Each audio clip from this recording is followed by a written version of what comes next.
Mazlumun yanında, zalimin karşısında duran izzetli ve şerefli Müslümanlar, Gazze için, Sumut için ayağa kalk konulu basın açıklamasına hepiniz hoş geldiniz, sefalar getirdiniz.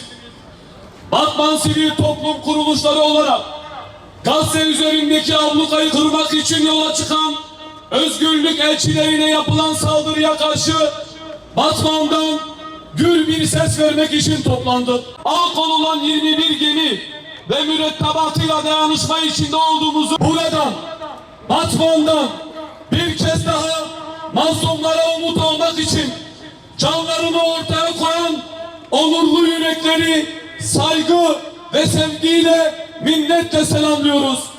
Batman Sivil Toplum Kuruluşları olarak mazlumun yanında, zalimin karşısında durmaya, adalet, vahdet ve insanlık çağrımızı sürdürmeye devam edeceğiz. Bismillahirrahmanirrahim. Bismillahirrahmanirrahim. İnnallâhe işterâ minel mu'minîne enfusahum ve emvâlehum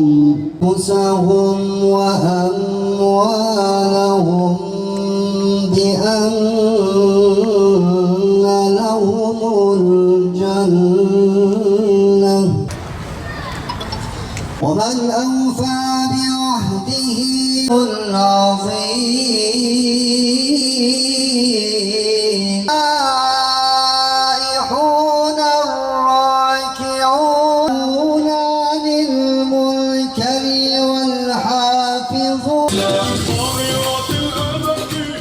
Kur'an tilaveti için Sumut filosuna saldırı insanlığa saldırıdır. Dünya bugün işgalci İsrail rejiminin sayısız barbarlıklarından birine daha şahit oluyor. Gazze'nin çığlığına ses olmak ve insanlık dışı ablukayı kırmak için yola çıkan global Sumut filosu uluslararası sularda İsrail'in korsan saldırısına uğradı. Bu saldırı sadece gemilere değil, vicdana, hukuka ve insanlık onuruna yapılmıştır. Siyonist çete Gazze'de kadın, çocuk, yaşlı, sivil ayırt etmeksizin düzenlediği saldırılarla 80 bine yakın insanı şehit etti. Sütten kesilmemiş bebekleri dahi bombalarla hedef alan Siyonistler, vicdan sahiplerini taşıyan teknelerin önünü keserek küresel vicdan hareketine engel olamayacak, tüm dünyada dalga dalga büyüyecek bu hareket Allah'ın izniyle zulmün sonunu getirecektir. Bugün Akdeniz'in dalgaları sadece Sumut'un teknelerini değil, umudu, mücadeleyi taşıyor. Çok sayıda gemi ve tekne şu anda Gazze'ye doğru seferine devam ediyor.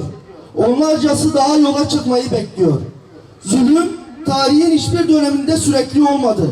Zalimler hep kaybetti, hep zelil oldular. İsrail ve destekçileri de asla amacına ulaşamayacak.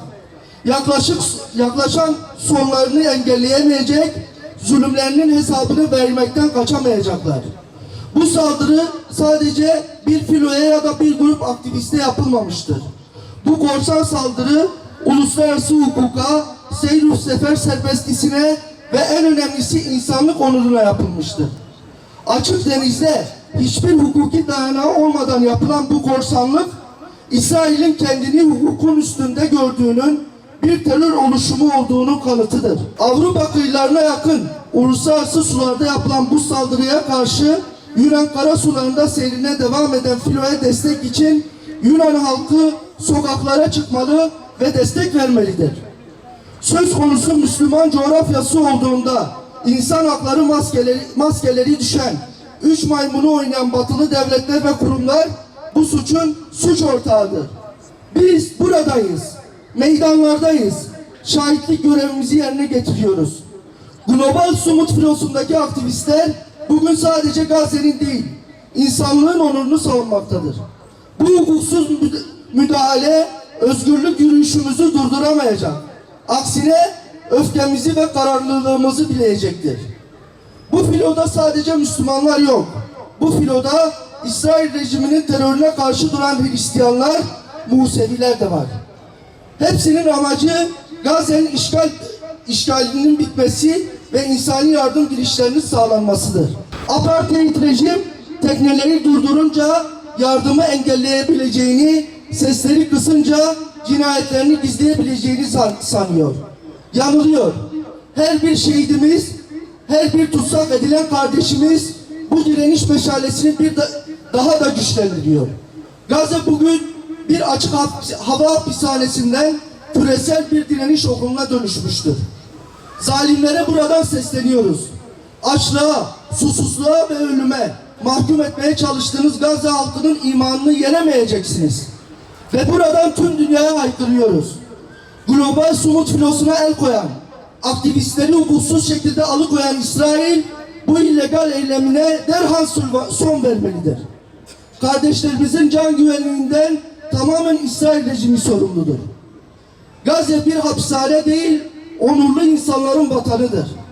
İnsani yardımların önündeki tüm engeller kaldırılmalı, limanlar ve kapılar dünyaya açılmalıdır. Uluslararası kamuoyu kınama mesajlarının ötesine geçmeli, bu terör şebekesine karşı siyasi, askeri ve ekonomik yaptırımları derhal devreye sokmalıdır. Bizler Türklerin meydanlarından ilan ediyoruz.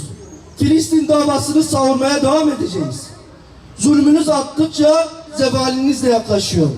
Gazze özgür olana dek son kirli Siyonist postalı o kutsal topraklardan çekilerek susmayacağız, durmayacağız, vazgeçmeyeceğiz. Yaşasın küresel intifada, kahrolsun emperyalizm, kahrolsun Siyonizm, yaşasın özgür Filistin, yaşasın özgür Filistin. Tekbir! Tekbir!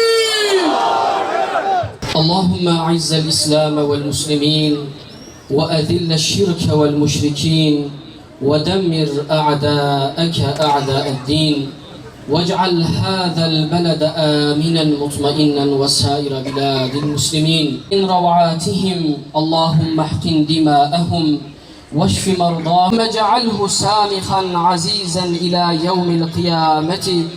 Bizim dayanağımız da yardımcımız da sensin. Allah'ım nurun ve cemalin için sana hamdolsun. Senden başka kimimiz var Rabbim?